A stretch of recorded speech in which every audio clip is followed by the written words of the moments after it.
वृंदावन गांव में गरीब दिवाकर अपनी सुंदर बेटी के साथ रहता था। वो बहुत ही सीधा साधा था, इसलिए लोग अक्सर उसका फायदा उठाते थे। पिताजी, आप इतनी सुबह सुबह कहाँ जा रहे हैं? अरे कहाँ जाएंगे बेटी, खेत में जा रहे काम करने, और क्या। पिताजी, आप रोज खेतों में इतनी मेहनत करते हैं, लेकिन हमारी फसल ना के बराबर उगती है।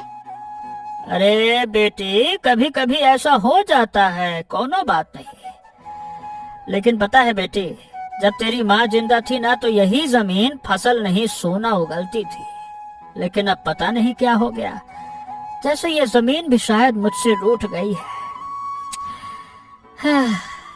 खैर, तू चिंता मत कर, सब ठीक हो जाएगा, सब ठीक हो जाएगा। चल, अब मैं चलता हूँ।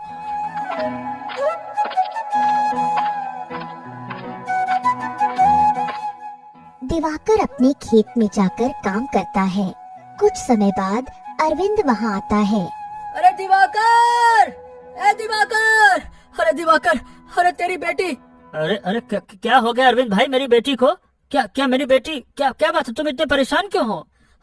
अरे भाई, तुम्हारी बेटी कुएं में गिर गई है, जल्दी चलो। दिवाकर बदहवास होकर वहाँ जाता है। चिंता मत कर बेटी, मैं तुझको बचा लूंगा, चिंता मत कर, मैं आ गया हूँ बेटी। अरे भैया, कैसे बचाओगे? यहाँ पे तो किसी को तैरना ही नहीं आता, न तुमको न हमको।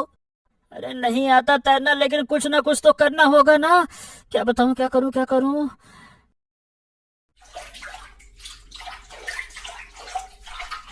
वो दोनों परेशानी से सोच रहे थे जब अक्षरा बोली, पिताजी, कुएं में इस बाल्टी की रस्सी को फेंकिए और मुझे खींचिए। हाँ, अभी खींचता हूँ बेटा, रुक जा। हे बेटी, तू ठीक तो है ना? नहीं पिताजी, मेरे पैर में बहुत दर्द हो रहा है। तू चिंता मत कर, अभी तुझे वैद्य जी के पास लेकर चलता हूँ। चल। दोनों वैद्य के पास जाते हैं। वैद्य जी अक्षरा का इलाज करते हुए कहते हैं, दिवाकर, तुम्हारी बेटी के पैर की हड्डी टूट गई है, इसे ठीक होने में बहुत समय लगेगा और इलाज में पैसे भी लगेंगे। अरे लेकिन वैद्य जी, इलाज के लिए तो हमारे पास पैसा ही नहीं है, इतना पैसा कहाँ से लाऊंगा मैं? दिवाकर, अब ये तो तुम्हें सोचना पड़ेगा।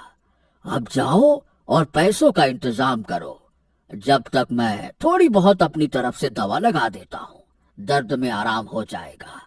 दिवाकर परेशानी में मदद की उम्मीद में अपने भाई के पास जाता है। अरे भैया, क्या बात है, क्या हुआ? ये तुम्हारा मुंह काहे लटका हुआ है भाई, काहे परेशान हो? दिवाकर उसे सारी बात बताता है। भैया देखो, ऐसा है कि मेरे पास इस समय ना फालतू में पैसा नहीं पड़ा हुआ है। अब आप तो मेरी हालत जानते ही हो, लेकिन अगर आप मुझे अपनी जमीन बेच दें तो शायद मैं आपकी मदद कर सकता हूँ। क्या? नहीं भाई, मैं अपनी जमीन नहीं बेच सकता। देखो, तुम मुझे उधार पैसे दे सकते हो, नहीं दे सकते हो, ये बताओ। अरे नहीं दे सकता भैया, माफ करो मुझे। मेरे पास जैसे पैसों का पेड़ लगा है कि उधार पैसे दे दो। जाइए, कहीं और से इंतजाम कर लीजिए, नहीं तो। दीपक के इनकार पर दिवाकर निराश होकर वहाँ से चला जाता है। हे भगवान, अब मैं क्या करूं, किसके पास जाऊं? मेरी फसल भी नहीं उग रही है जिसे बेचकर मैं पैसे कमा सकूं। तभी वहाँ से एक अमीर सेठ गुजरता है। अरे, ये तो गांव के सबसे अमीर सेठ हैं। हाँ, मैं इनसे मदद मांगता हूँ, जो पैसे मिलेंगे उससे बेटी का इलाज करवा लूंगा। सेठ जी, राम सेठ जी। अरे दिवाकर, तू यहाँ? अरे आज खेती करने नहीं जा रहा क्या? सेठ जी, मुझे काम की तलाश है, आप अगर मुझे काम दे देते तो बहुत बड़ी मेहरबानी हो जाती। ठीक है, लेकिन मैं पहले बता रहा हूँ, ज्यादा पैसे नहीं दे पाऊंगा। ठीक है सेठ जी, मैं थोड़े पैसे में भी काम करने को तैयार हूँ, कर दूंगा मैं काम। दिवाकर सेठ के खेत में दिन रात मेहनत करने लगता है और फिर अपनी दिहाड़ी मांगता है। हाँ, सेठ जी, आज का काम तो हो गया। आप मुझे मेरी दिहाड़ी दे दीजिए ताकि मैं अपनी बेटी का इलाज करवा सकूं। हाँ हाँ हाँ, ये लो। हैं सेठ जी, ये तो एक आना है और मेहनत के हिसाब से बहुत ही कम है। इतने पैसे में मेरी बेटी का इलाज भी नहीं हो पाएगा और खाना पीना दवा तो सब बहुत दूर की बात है। देख भाई, आज के काम के इतने ही पैसे बनते हैं, लेना हो तो ले, नहीं तो तेरी मर्जी। अभी ये रख ले, समझ गया? मुंशी राम वहाँ से चला जाता है और दिवाकर अपने सीधेपन के कारण कुछ बोल नहीं पाता। हे भगवान, क्या करूं? इतने पैसे में अक्षरा बेटी का इलाज भी नहीं हो पाएगा। अब मुझे ना चाहते हुए भी मनोरमा की अंगूठी बेचनी होगी। फिर वो एक सुनार के पास जाता है। राम राम भाई सुनार भैया, ये हमको अंगूठी बेचनी है, देखिए जरा। अरे वाह वाह वाह वाह वाह, ये अंगूठी तो बहुत कीमती लग रही है और जरूर इस आदमी की मजबूरी है, तभी तो इसे बेचने आया है। खैर मुझे क्या, इसे बेवकूफ बनाकर कम पैसे पकड़ा दूंगा और अंगूठी मेरे नाम कर लूंगा। सुनार जी, क्या सोच रहे हैं भाई? बताइए ना, कितने की अंगूठी है ये? अरे कुछ नहीं भाई, असल में ये है कि क्या कौन बनाया है तुम्हारी ये अंगूठी है? इस अंगूठी में सोना बहुत कम है, इसीलिए तुम्हें इसके बस थोड़े से ही पैसे मिलेंगे, ज्यादा नहीं मिलेंगे। बताओ। दिवाकर खामोशी से बिना कुछ कहे वो पैसे लेकर वैद्य के पास जाता है। ये लीजिए वैद्य जी, आपके पैसे। अरे दिवाकर, ये तो बहुत कम है। वैद्य जी, अभी मेरे पास इतना ही पैसा है, मैं वादा करता हूँ कि जल्दी आपको और लौटा दूंगा, दे दूंगा मैं आपको। अच्छा ठीक है चलो। फिर महीना बीत जाता है, अक्षरा थोड़ी ठीक हो जाती है और दिवाकर फिर सेठ के पास अपनी बाकी तनख्वाह मांगने जाता है। हाँ सेठ जी, अब तो 1 महीना पूरा हो चुका है, अब मेरी तनख्वाह दे दीजिए। देखो भाई, अभी मेरे पास पैसे नहीं है, तुम अगले महीने आना। हैं? ये क्या बात हुई सेठ जी? आप मेरी मेहनत के पैसे काहे नहीं दे रहे हैं? दे दीजिए सेठ जी, मैं कैसे करूंगा गुजारा? अरे भाई, जब पैसे आएंगे तभी तो दूंगा ना। मेरे घर में पैसों का पेड़ तो लगा नहीं है कि 2 ठो पैसे तोड़े और दे दिए तुमको। अब जा, मेरा दिमाग मत खराब कर। पैसा पैसा पैसा। सेठ मुंशी राम वहाँ से चला जाता है और ये सब दीपक छिपकर सुन रहा होता है। यही मौका है, अब दिवाकर को रास्ते से हटाना आसान होगा। दीपक ये सोचकर वहाँ से चला जाता है, जबकि रात के समय दिवाकर सेठ के लहलहाते खेत में फावड़ा लेकर जाता है। सेठ मुंशी राम, तुमने मेरे खून पसीने की कमाई मारी है ना, अब मैं तुम्हें तुम्हारी लालच की सजा दूंगा। तुम्हारी जमीन में अब फसल नहीं होगा। अरे अब तुम्हारी जमीन को देख कर तुम्हारी रातों की नींद उड़ेगी। देखो तुम अब। दिवाकर खेत के बीचों बीच एक गहरा गड्ढा खोदता है और उसमें एक पुरानी अजीब मिट्टी और कुछ पीतल के सिक्के दबा देता है। तभी मोहन वहाँ आता है। अरे दिवाकर, अरे भैया, इतनी रात को सेठ के खेत में क्या गाड़ रहे हो? क्या तुम जादू टोना कर रहे हो? अरे नहीं नहीं मोहन भाई, अब ये तो हमारी किस्मत है। बात यह है कि मेरी पत्नी ने मरते वक्त बताया था कि इस जमीन के नीचे एक प्राचीन दबा हुआ खजाना है जो सिर्फ आधी रात को ही दिखता है। देखो, मुझे ये सिक्के मिले हैं, देखो। हाँ, खजाना। दिखाओ दिखाओ दिखाओ, मुझको दिखाओ। ना ना ना ना ना ना, ये श्रापित खजाना है, जो इसे अकेले निकालेगा वही राजा बनेगा। दिवाकर वहाँ से चला जाता है और मोहन लालच में आकर खुद उस गड्ढे को और खोदने लगता है।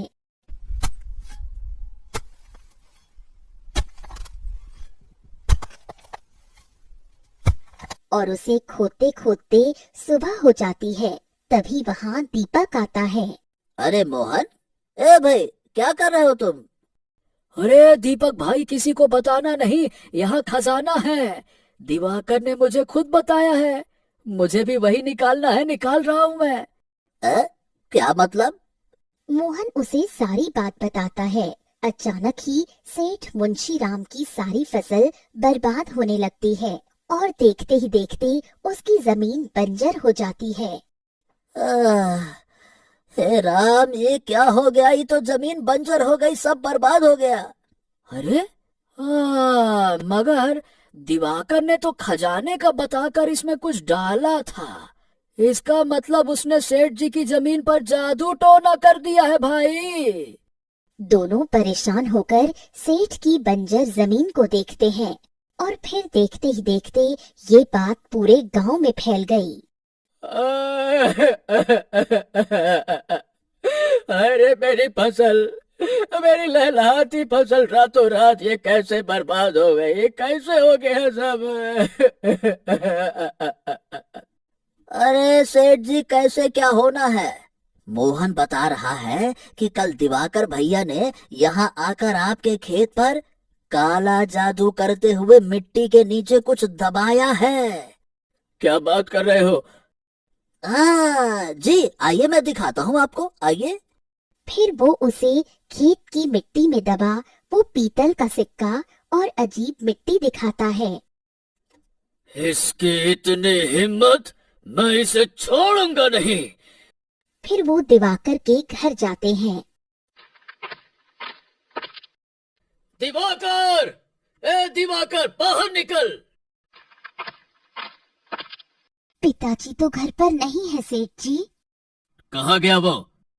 वो किसी बीमार रिश्तेदार को देखने दूसरे गांव गए हैं। पर सेठ जी, आपको कोई काम था? नहीं नहीं, कोई काम नहीं था।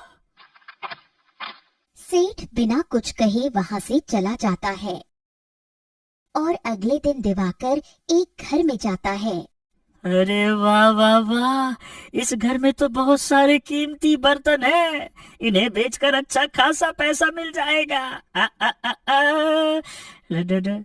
वो उस घर से सारा सामान और कुछ सोने के सिक्के चोरी करके भागता है। तभी कौशल्या उसे देख लेती है। दिवाकर का नाम सुनते ही सारा गांव उसे तलाशने लगता है और दूसरी तरफ दिवाकर जंगल के रास्ते से गुजरता है।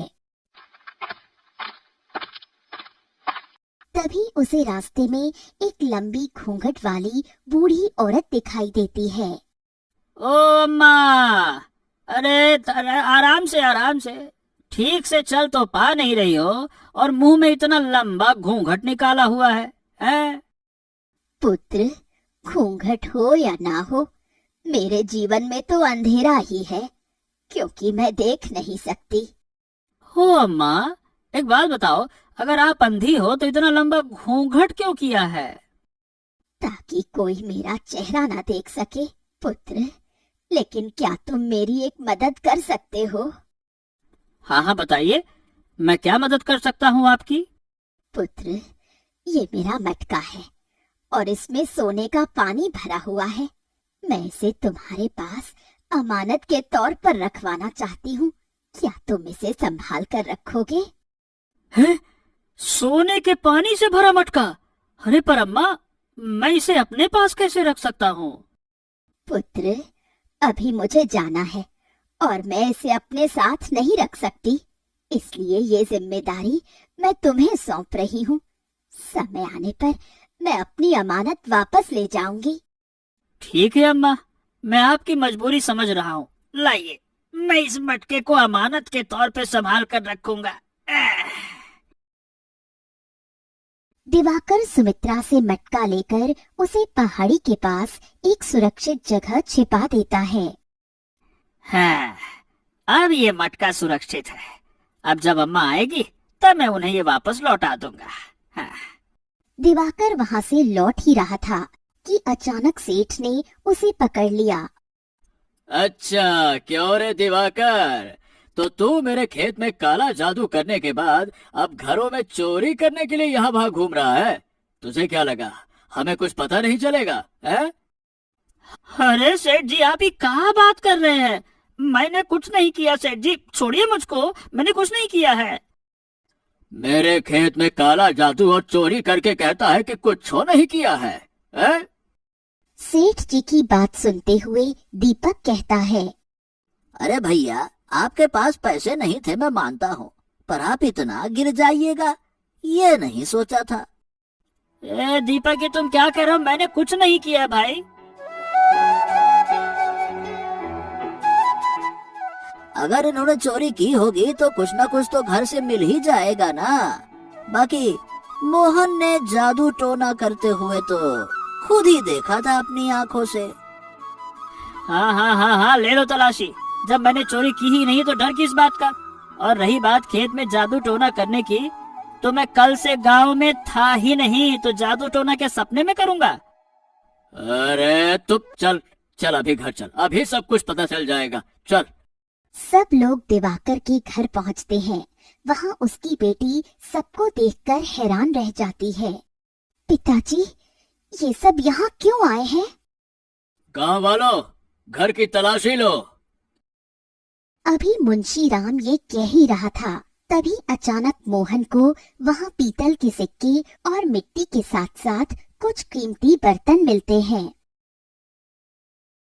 हाँ, ये देखिए सेठ जी, ये वही पीतल के सिक्के और वो अजीब सी मिट्टी है जिसे इसने खेत में डाला था, और साथ ही कुछ कीमती बर्तन भी है, देखिए। सेठ जी, ये तो मेरे घर के कीमती बर्तन है जिसे कल ये लेकर भागा था। नहीं नहीं नहीं नहीं नहीं नहीं, ये झूठ है। मैं नहीं जानता ये सब कहाँ से आया, मुझे कुछ नहीं पता। अरे अब बाकी का माल निकाल, वरना आज तुझे राजा वैद्य के हवाले कर दूंगा। अरे जब मैंने कुछ किया ही नहीं है तो कहाँ से लाऊंगा मैं? देखिए, मैं बेकसूर हूँ सेठ जी, मेरी बात तो मानिए। ऐसे नहीं बताएगा, चलो इसे महाराज के पास ले चलते हैं, चलो। नहीं, छोड़ो मेरे पिताजी को। अक्षरा चिल्लाती रह जाती है, लेकिन सारे लोग उसके पिता को राजमहल लेकर जाते हैं। अरे सेठ मुंशी राम, तुम यहाँ, और इस दिवाकर को ऐसे क्यों पकड़ा हुआ है, क्या बात है? सेठ मुंशी राम उन्हें सारी बात बताता है। दिवाकर, तुम इतने नीच निकलोगे ये हमने सोचा भी नहीं था। सबूत तुम्हारे खिलाफ है, इसीलिए हम तुम्हें कैद की सजा सुनाते हैं। सैनिकों, इसे ले जाओ।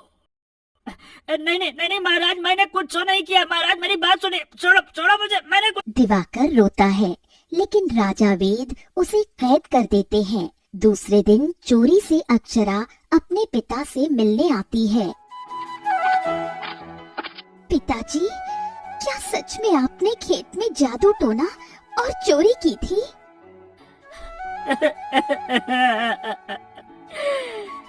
नहीं बेटी, मुझ पर विश्वास करो, मैं निर्दोष हूँ, मैंने कुछ नहीं किया बेटी।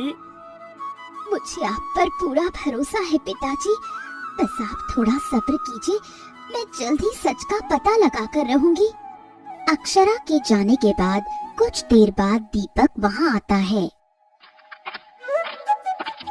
अरे भैया, छी छी छी छी, आपसे ऐसी उम्मीद नहीं थी, लेकिन अब क्या कर सकते हैं। खैर, अब तो आपकी जमीन खाली पड़ी है और आप कैद में हैं, तो आप अपनी जमीन मुझको दे दीजिए ना, जब तक मैं ही खेती कर लेता हूँ उस पे। नहीं नहीं दीपक, वो जमीन मेरी इकलौती जमा पूंजी है जिसे मैंने अपनी बेटी के दहेज के लिए रखा है, मैं वो तुम्हें नहीं दे सकता, ना ना ना ना। दीपक ये सुनकर गुस्से से बिना कुछ कहे वहाँ से चला जाता है, और कुछ समय बाद एक साधु बाबा आते हैं। भिक्षाम देहि, भिक्षाम देहि, कोई साधु को भिक्षा दे दो।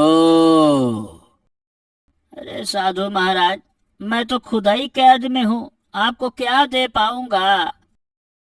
मैं तुम जैसे पापी से भिक्षा लेने भी नहीं आया, क्योंकि अगले 24 घंटे में तुम्हारे पाप की वजह से तुम्हारे पुत्री की मृत्यु होने वाली है।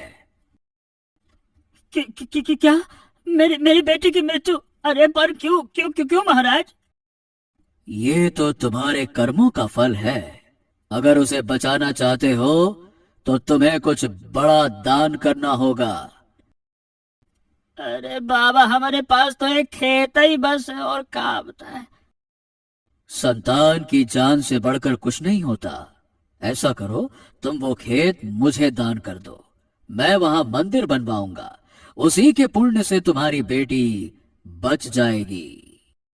बेटी की जान बचाने के लिए दिवाकर जमीन साधु बाबा को सौंप देता है और वहां से चला जाता है। जब अगले दिन अक्षरा आती है, पिताजी मुझे माफ करना, मैं अभी तक सच्चाई का पता नहीं लगा पाई हूँ। कोई बात नहीं बेटी, कोई बात नहीं। पहले मेरे लिए तेरी जान प्यारी है, जिसे मैंने बचा लिया। अरे तू है तो मेरी दुनिया है? जान प्यारी है? क्या मतलब? दिवाकर उसे सारी बात बताता है। पिताजी, आप किस अंधविश्वास में फंस गए? जीवन मृत्यु भगवान के हाथ में है, किसी साधु के नहीं। वो जरूर कोई ढोंगी था जिसने आपको बेवकूफ बनाया है। मैं अभी आती हूँ। अक्षरा साधु बाबा को हर जगह तलाश करती है, लेकिन वो उसे नहीं मिलते। जब उसकी नजर अपने खेत पर जाती है, चाचा जी, आप हमारे खेत में क्या कर रहे हैं? अरे बेटा, अब ये खेत मेरा है, मैंने इसे एक साधु बाबा से खरीदा है। अक्षरा ये सुनकर परेशान होती है। दूसरी तरफ घूंघट वाली सुमित्रा राजमहल आती है। महाराज, मैंने सुना है कि दिवाकर आपकी कैद में है और मैं उससे अपनी अमानत वापस लेने आई हूँ। सैनिक, दिवाकर को दरबार में लेकर आओ। कुछ समय बाद दिवाकर वहाँ आता है। पुत्र दिवाकर, लाओ मेरी अमानत, मेरा सोने के पानी से भरा मटका वापस करो। अम्मा, वो मटका यहाँ नहीं है। उसे मैंने सुरक्षित जगह पर छिपा कर दबा दिया था, रख दिया था। पर उसे लाने के लिए मुझे कैद से बाहर जाना होगा। ठीक है दिवाकर, हम तुम्हें थोड़ी सी मोहलत देते हैं। जाओ, इन अम्मा का मटका लेकर आओ। दिवाकर उसी पहाड़ी पर जाता है जहाँ उसने मटका छिपाया था, पर उसे वो मटका कहीं नहीं मिलता। है? हे भगवान, हे भगवान, मैंने मटका तो यही छिपाया था, फिर कहाँ गया? अरे क्या धरती निकल गई, आसमान खा गया, कहाँ चला गया मटका? वो मटके को हर जगह तलाश करता है, लेकिन उसे वो कहीं नहीं मिलता और वो फिर निराश होकर महल लौटता है। अरे पुत्र दिवाकर, तुम खाली हाथ क्यों आए हो? मटका कहाँ है मेरा? अम्मा, मैंने उसे हर जगह ढूंढा, पर वो मटका मुझे कहीं मिला नहीं। क्या मतलब नहीं मिला? कहीं तुमने उसे भी चोरी करके बेच तो नहीं दिया? तभी वहाँ दीपक आता है। वाह वाह वाह भैया, आप कितने बड़े चोर हैं। पहले सेठ के खेत में जादू टोना किया और फिर उस औरत के घर चोरी की। अब लो बताओ भला, इन बूढ़ी अम्मा का मटका ही गायब कर दिया। वाह वाह वाह वाह वाह वाह। दिवाकर, धोखेबाज चोर कहीं के, तुम्हें अब तुम्हारी चोरी और झूठ की सजा दुगनी मिलेगी। सैनिकों, अभी के अभी इसे 100 कोड़े मारे जाएं। फिर राजा वेद के आदेश पर सैनिक दिवाकर को कोड़े मारना शुरू करते हैं। और दूसरी तरफ जब वो खबर गांव में फैली तो अक्षरा परेशान हुई। नहीं, मेरे पिताजी इतने सीधे हैं, वो ऐसा कभी नहीं कर सकते। अब मुझे किसी भी कीमत पर सच्चाई का पता लगाना ही होगा। वो तुरंत मोहन के पास जाती है। काका, उस रात आपने क्या देखा था? क्या वाकई पिताजी खेत को आग लगा रहे थे? अरे मोहन बेटी, मैंने अपनी आंखों से देखा था, वो दिवाकर ही था। मोहन ने सारी बात बताई, जिसे सुनकर वो परेशानी से वहां से निकल गई। फिर रास्ते में उसे सोने का वही सिक्का मिला। अरे ये तो बिल्कुल वैसा ही सिक्का है जैसा हमारे घर में मिला था।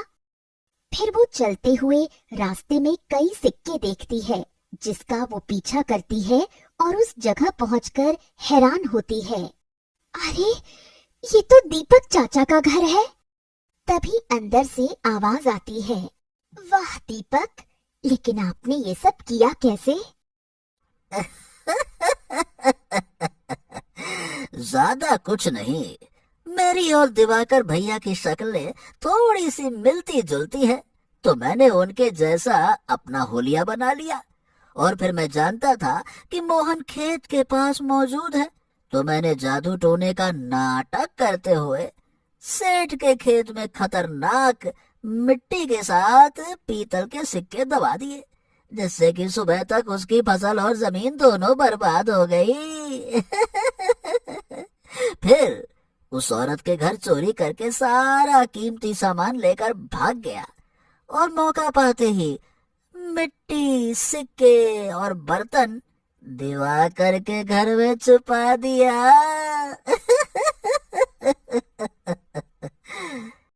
वाह, क्या खेल खेला है आपने। लेकिन आपने उसकी वो बंजर जमीन कैसे हासिल की? अरे वो बंजर नहीं है, बल्कि बहुत कीमती है। मैंने तो सोचा है कि उसकी पत्नी की मौत के बाद मुझे वो जमीन दे देगा, मगर उसने दिया ही नहीं। इसीलिए मैंने उस पर वो जहरीली मिट्टी डाली, जिससे कि उसकी फसल ना के बराबर उगती है। लेकिन तब भी उसने मुझे वो जमीन बेची नहीं। बस तब मैंने साधु बाबा का वेश धारण किया और उसको डराया, और झट से उसने जमीन दान कर दी और मिल गई मुझे जमीन।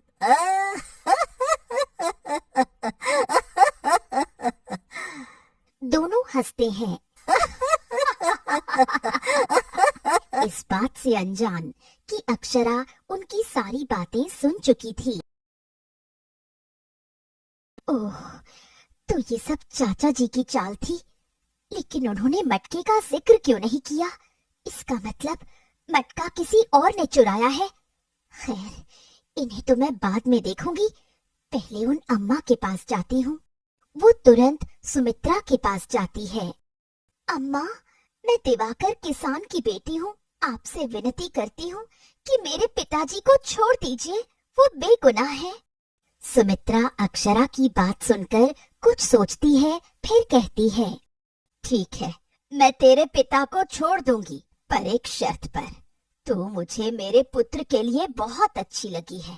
तेरी सुंदरता मेरे पुत्र के साथ अच्छी लगेगी, इसलिए तुझे मेरे पुत्र से विवाह करना होगा। नहीं अम्मा, मैं किसी भी कीमत पर आपके बेटे से विवाह नहीं करूंगी। तो ठीक है, मैं अभी जाती हूँ और तेरे पिताजी को और सजा दिलवाती हूँ। महाराज, मैं दोबारा दिवाकर से मटका मांगने गई थी, पर उसने मुझे जान से मारने की धमकी दी है। दिवाकर के इतने हिम्मत! सैनिकों, इसे 100 कोड़े और मारो। तो बताओ कि अम्मा का मटका कहाँ है? मुझे नहीं पता महाराज, कसम से सही कह रहा हूँ, मुझे नहीं पता महाराज। वो दर्द से तड़पता है, जबकि दूसरी तरफ अक्षरा परेशान होती है। पता नहीं क्यों मुझे ये अम्मा कुछ ठीक नहीं लग रही, लेकिन पहले मुझे महाराज का भरोसा जीतना होगा, तभी मैं सच्चाई सामने लेकर आ सकती हूँ। फिर वो अपने दिमाग में एक योजना बनाती है और अपना वेश दासी की तरह बनाकर महल में नौकरी करती है। तभी राजा वेद की एक अंगूठी गिर जाती है। महाराज, महाराज रुकिए। क्या हुआ दासी? महाराज, आपकी कीमती अंगूठी गिर गई थी, ये लीजिए। तुम चाहती तो इसे अपने पास रख सकती थी, इसे बेचकर तुम्हारा पूरा जीवन बदल जाता। महाराज, मैं एक ईमानदार पिता की बेटी हूँ, इसलिए ये लीजिए। तुम वाकई एक नेक लड़की हो। सच तो यह है कि हमने जानबूझकर ये अंगूठी गिराई थी ताकि हम देख सकें कि तुम कितनी ईमानदार हो। जी महाराज, लेकिन अब मुझे आपसे कुछ जरूरी बात करनी है। फिर वो उनसे कुछ कहती है, जिसे सुनकर वो वहाँ से चले जाते हैं। मैंने राजा वेद का विश्वास तो जीत लिया, पर अब पिताजी को बचाने के लिए कुछ बड़ा करना होगा।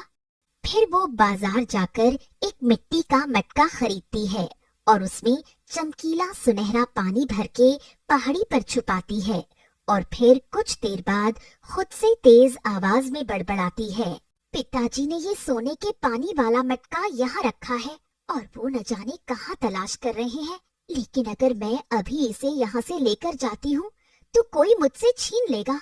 नहीं नहीं, मैं इसे रात में लेकर जाऊंगी, अभी यही रहने देती हूँ। अक्षरा ये कहकर वहाँ से चली जाती है, जबकि मोहन और सुमित्रा दोनों अलग अलग जगह पर छुपकर उसकी बात सुन लेते हैं। अच्छा, ये मटका यहाँ है, ठीक है, मैं इसे रात में इस लड़की से पहले ही आकर चुरा लूंगी। तभी अक्षरा कहती है, जी महाराज, ये औरत झूठी है, क्योंकि अगर ये अंधी थी तो इसे कैसे पता मैं सुंदर हूँ। और इसने खुद। दोनों चले जाते हैं। फिर रात को पहले मोहन आता है। अरे वाह वाह वाह वाह वाह, अब ये मटका मेरा होगा, अब मैं बनूंगा अमीर आदमी। तभी एक रहस्यमय आवाज आती है। मैं कोई साधारण मटका नहीं हूँ, मैं अमीर करने वाला मटका हूँ, और तुम मेरे 3 सवालों के सही सही जवाब दो, तभी तुम मटके के असली हकदार होगे।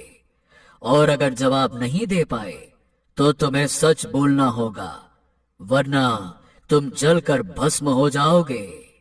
ठीक है ठीक है ठीक है, मैं तैयार हूँ। तो पहला सवाल, वो क्या है जो इंसान के पास जितना ज्यादा होता है उसे उतना ही कम दिखाई देता है?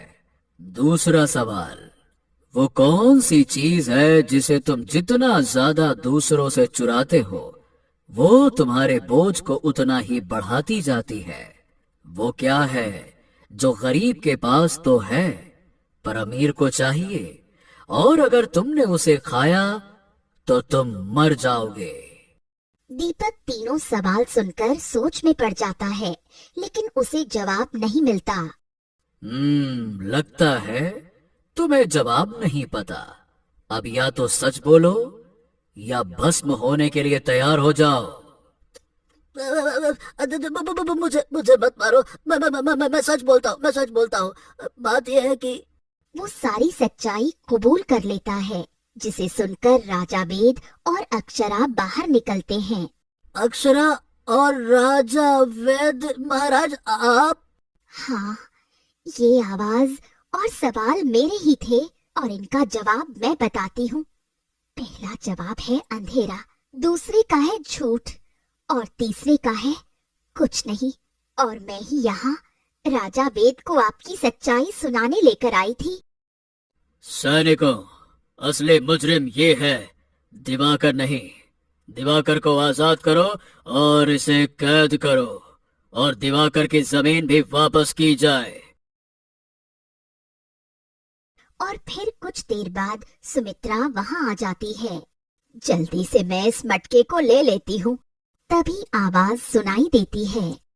मैं कोई साधारण मटका नहीं, मुझे पाने के लिए तुम मेरे 3 सवालों का सही सही जवाब दो, तभी तुम मटके के असली हकदार होगी, वरना जवाब ना दे पाने पर तुम्हें सच बोलना होगा, नहीं तो तुम जलकर भस्म हो जाओगी। फिर वही 3 सवाल सुमित्रा से पूछे जाते हैं, लेकिन वो भी उसका जवाब नहीं दे पाती। अब अपना सच बताओ या फिर भस्म हो जाओ। नहीं, मेरा कोई सच नहीं है। तभी अचानक राजा वेद, अक्षरा और दिवाकर आते हैं और फिर वहाँ एक और घूंघट वाली औरत आती है। ये क्या, एक जैसी शक्ल की 2 औरतें? तुम कौन हो? महाराज, महाराज, मैं पड़ोस के राज्य की असली रानी मेनका हूँ और ये मेरी जुड़वा बहन है। इसने सत्ता हासिल करने के लिए मुझे अंधा कर दिया था। ये जादुई मटका मेरे पिता का था, जो खजाने की रक्षा करता था, और जब मैं अपनी जान बचाकर भाग रही थी तब मुझे दिवाकर मिला और मैंने उसे ये मटका अमानत के तौर पर दिया था। नहीं, ये झूठ बोल रही है, मैं असली रानी हूँ। तो मटका आखिर गया कहाँ? महाराज, मैं जब ठीक हो गई तो मैंने दिवाकर को तलाश करना चाहा, लेकिन वो मुझे कहीं नहीं मिला। और आखिरी बार मैंने उसे पहाड़ी वाले जंगल में अपना मटका सौंपा था, इसलिए थोड़ा ढूंढने के बाद मुझे मेरा मटका मिल गया। तभी अक्षरा कहती है, जी महाराज, ये औरत झूठी है, क्योंकि अगर ये अंधी थी तो इसे कैसे पता मैं सुंदर हूँ, और इसने खुद मेरी सुंदरता देखकर अपने पुत्र का मुझसे विवाह करने की शर्त रखी थी। राजा वेद ये सुनकर सुमित्रा की तरफ देखने लगे। हाँ, दिवाकर, हमें माफ कर दो, हमने तुम्हारे साथ बहुत गलत किया। लेकिन वो कहते हैं ना कि बुराई कितनी भी चालें चले, सच्चाई और बुद्धिमानी के सामने वो हमेशा हारती है। और ये सिर्फ तुम्हारी इस चतुर बेटी के कारण हुआ। शाबाश अक्षरा, शाबाश। सैनिकों, इस औरत को भी कैद कर लो, ले जाओ इसे।